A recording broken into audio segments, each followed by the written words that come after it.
అందరూ అన్నారా? నేను సరే అర్జున స్వాగతం. మీ అందరికీ నమస్కారం. ఆనందంగా ఉండాలి, సంతోషంగా ఉండాలి, ఫన్నీగా ఉండాలి.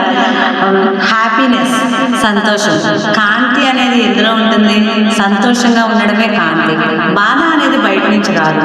బాధ అనేది మనం పోషిస్తే లోపల అది కృంగి నశింపైపోతుంది. సంతోషాన్ని మనం బాగా ఆశ్రయించి సంతోషంగా ఉండి నవ్వుతూ ఉంటూ మన చుట్టూ ఉన్న వారిని నవ్విస్తూ ఉంటే మనం ఆరోగ్యంగా ఉంటాం, మన చుట్టూ ఉన్న వారిని ఆరోగ్యంగా ఉంచుతాం. ఆరోగ్యం అనేది పూర్వం చెప్పేవారు నవ్వు 4 నెలల చేయటం అని.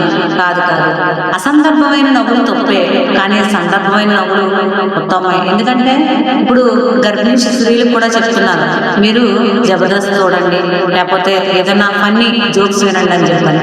అంటే నవ్వు సంతోషానికి కారణం, ఆరోగ్యానికి తొలిపెట్టు.